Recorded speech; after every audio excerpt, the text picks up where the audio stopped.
5 jours avant le Prix d'Amérique, le temps est venu de repartir en Normandie à la rencontre de notre dernier favori mâle. Son histoire vaut bien celle de Fanny Doll. Petit éleveur établi dans l'Orne, Jean Pichon ne sait pas qu'il ouvre l'un des plus beaux contes de l'histoire du trot, le jour où il commence par vendre sa jument baptisée Actrice du Pommeau pour faire face à ses échéances. Quelques années plus tard, l'éleveur normand rachète la même jument à l'occasion d'une vente publique, mais cette fois elle est pleine d'un poulain qu'il baptise Général du Pommeau. Acheté 1 500 €, Général rapportera plus de 2000 fois la somme investie à ses 2 copropriétaires. Il nous pousse. Quand je suis venu éleveur, je ne pensais vraiment pas avoir un gagnant de Prix d'Amérique et même voir un partant dans le Prix d'Amérique, parce que c'est vraiment la chance, et puis il faut avoir vraiment le crack, quoi, le super crack. Bon, moi, avec un effectif très réduit, c'est vraiment le poker, quoi, le coup de poker. Hein. C'est vraiment la chance de ma vie, quoi. La chance, c'est Général. Mais avant qu'il ne devienne un crack et gagne le Prix d'Amérique en 2000, Jean Pichon cède 50% de ses parts à un ami, Jacques Grisanti, qui partagera les frais, mais aussi la part de rêve. Général, quand il avait l'âge de cela, il était très très joueur. Quand il y avait du vent, comme aujourd'hui, quand il y avait des branches qui remuaient avec des feuilles, il se mettait tout debout pour essayer d'attraper les branches. Ou s'il trouvait un bout de bois par terre, il le lançait, il le rattrapait. On aurait dit plus un cheval qui allait faire du cirque qu'un cheval qui allait faire de la compétition. Ça, c'est la demi-sœur de Général. Sa sœur, elle joue moins. Lui était beaucoup plus joueur. Elle est plus calme. Le mâle était plus musclé qu'elle à cette époque-là. Général n'était pas très très grand, je ne l'ai pas vendu parce que je voyais bien que, étant trop petit, qu'il n'allait pas se vendre. Donc je l'ai gardé. Quand il a commencé à courir, aux qualifications, il ne nous avait pas montré grand-chose. Il était qualifié tout à fait normalement. C'est à force de courir et de travail qu'il s'est amélioré, mais vraiment très vite amélioré. Je lisais dans les revues hippiques que Jules Lepentier avait beaucoup de résultats en province. Je ne connaissais pas M. Lepentier, donc je lui ai téléphoné en lui demandant s'il voulait prendre Général, et qu'il a accepté, quoi. Le rendez-vous pour l'entraînement de Général n'a pu être fixé que la veille au soir par son entraîneur Jules Lepentier. Jules aime varier les lieux d'entraînement. Pour lui, la plage est un bon moyen de joindre l'utile à l'agréable et de préserver le moral de son brillant élève.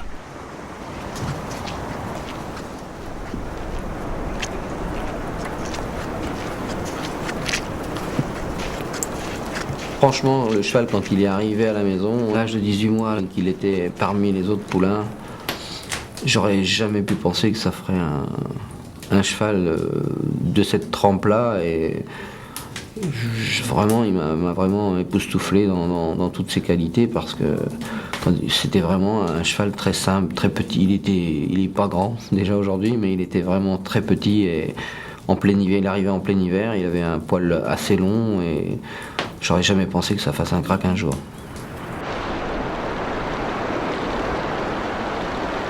Les 6 premiers mois qu'on l'a attelé, il n'a rien montré. Ensuite, il a bien progressé, mais normalement, sans plus. Et ce n'est qu'au bout de la deuxième course qu'il a couru que là, vraiment, j'ai vu qu'il avait une qualité qui était hors du commun. Un an avant la victoire de Varenne, Général remporte le prix d'Amérique en courant déféré des 4 pieds. Une première dans les annales de la course mythique. Depuis, Jules Lepentier a choisi de le déférer seulement les jours des grandes épreuves. Et il faut que le cheval ait vraiment des pieds parfaits, très longs, pour bien arriver à la fin de la course en ayant encore suffisamment de cornes pour ne pas avoir mal. Et pour qu'il ait des pieds parfaits, il faut qu'il soit ferré pendant les 2 mois qui précèdent la course. Pour son dernier travail avant le jour du prix d'Amérique, celui que l'on surnomme aussi le général aux pieds nus va devoir encore marquer de l'empreinte de ses 4 fers le sable de la baie du Mont-Saint-Michel.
Le jour du prix d'Amérique, la vitesse de jambe du Chevalier des Sables, allégée de ses 4 fers, sera encore plus rapide.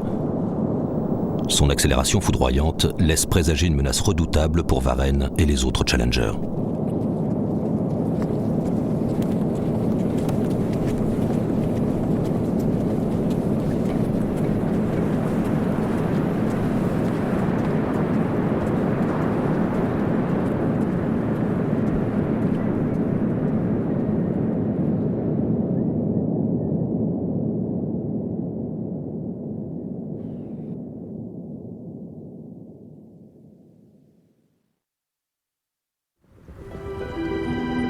Pour notre dernière étape, nous allons retrouver Varenne en transit à Grosbois.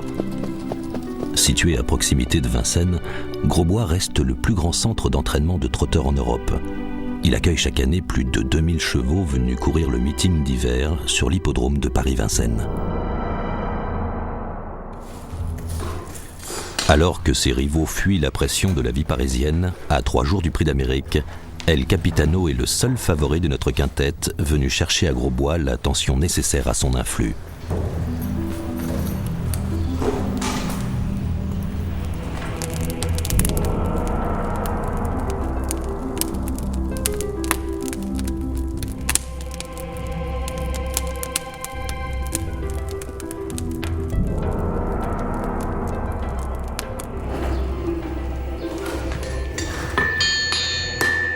Si Général doit courir des ferrés des 4 pieds, Varenne, lui, courra avec seulement les 2 postérieurs ferrés.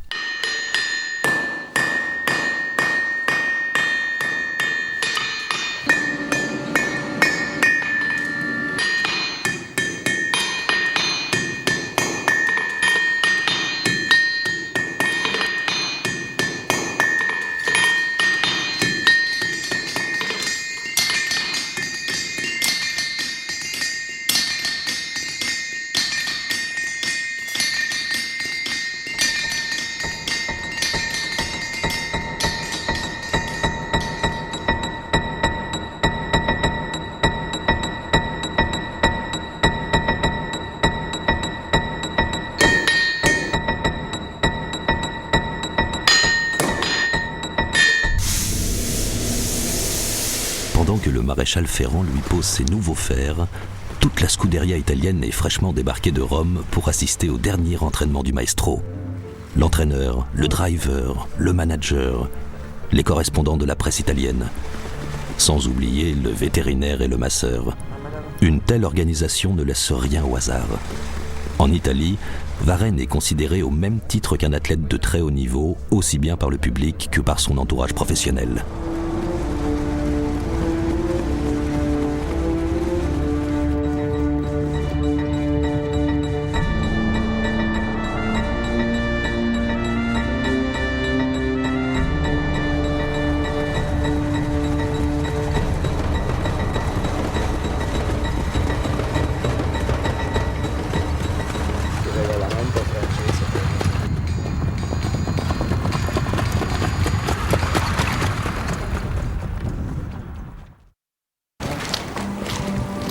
Après 2000 victoires gagnées en 50 ans de carrière avec les trotteurs de son élevage, Roger Baudron sait que le Prix d'Amérique est la référence absolue. La course que tout professionnel, qu'il soit driver, entraîneur, propriétaire ou lad, rêve de gagner. Depuis sa création en 1920, chaque dernier dimanche de janvier, un monstre sacré rejoint la légende dorée. La présence fantasmagorique des meilleurs trotteurs de tous les temps rôde dans les coursives de l'hippodrome de Vincennes. La puissance de Bellino II, l'élégance d'Uranie, la foulée de Gélinotte, le panache d'Orasie. Dans quelques heures, les encolures se dresseront au vent. Les poitrails surgiront tendus dans un suprême effort. Et Roger Baudron, il dit c'est merveilleux, effectivement c'est merveilleux. Gagner un prix d'Amérique, c'est merveilleux. Et il l'attendait depuis longtemps, il l'a eu, et il l'a eu avec les applaudissements de tous les turfistes qui l'aiment infiniment. Bravo Roger. Aux premières lueurs, la piste de Vincennes s'anime de ses souvenirs avant que public et professionnel ne vibrent à l'unisson.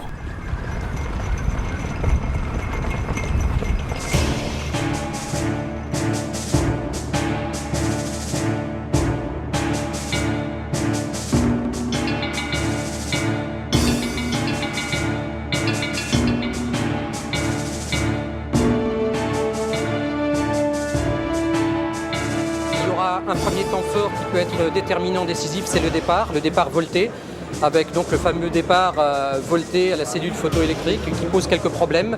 Donc il y a déjà le risque de perdre la course au départ en concédant énormément de terrain.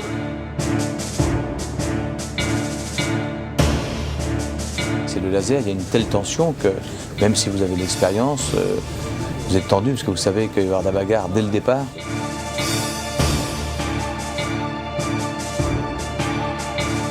Un cheval comme un CRGD qui est en pleine forme, qui a gagné facilement. Est-ce qu'il sera dans un grand jour? Est-ce qu'il aura un bon départ? Est-ce qu'il pourra appuyer sur la course? C'est justement la glorieuse incertitude des courses. On ne peut pas prendre la tête avec elle, on est obligé d'assurer un petit peu en partant, parce que sinon on risque la faute. Et c'est vrai que souvent elle se met en route au bout de 4 ou 500 mètres, voire 800 mètres.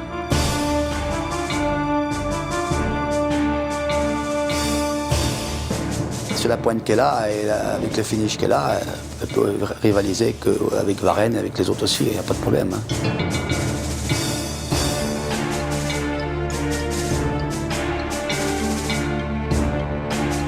Ses qualités, sa pointe de vitesse, sa tenue, sa maniabilité, sa façon de pouvoir faire une accélération et de pouvoir le reprendre dans un parcours un petit peu comme une voiture.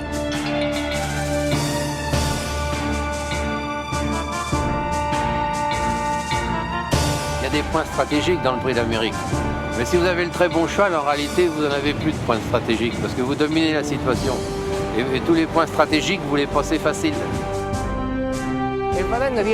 Varenne représente tout ce qui appartient au mythe du cheval. Et d'une certaine façon, cela va au-delà du fait que c'est un personnage, un animal devenu célèbre.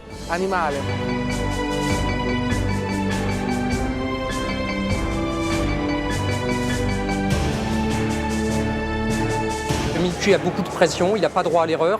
Donc il faudra aujourd'hui que tactiquement, il soit très très fort. C'est pratiquement une partie d'échecs qu'on lui demande de jouer.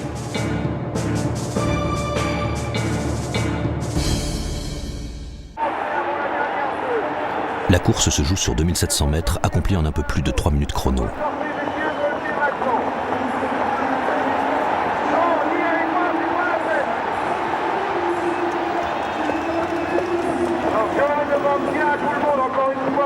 Le record de la piste est détenu par Général du Pommeau avec sa victoire dans le Prix d'Amérique 2 ans auparavant.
Fanny Doll semble contrariée par les faux départs.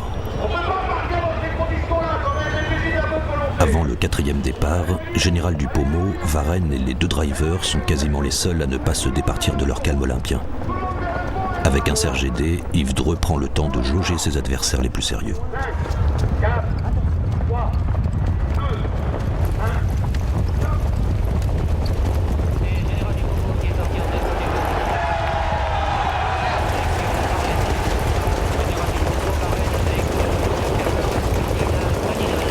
À la surprise générale, Jack Hammer, toque jaune, prend le meilleur départ. Finalement, l'outsider préfère ralentir pour ne pas avoir à faire la course en tête et laisse Varenne prendre le contrôle des opérations.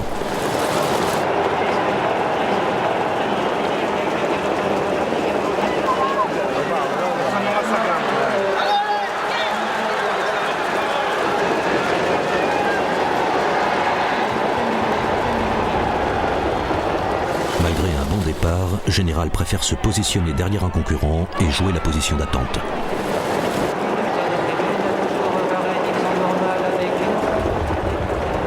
Un autre outsider, Ibsen de Mormal, se porte à l'extérieur de Varenne.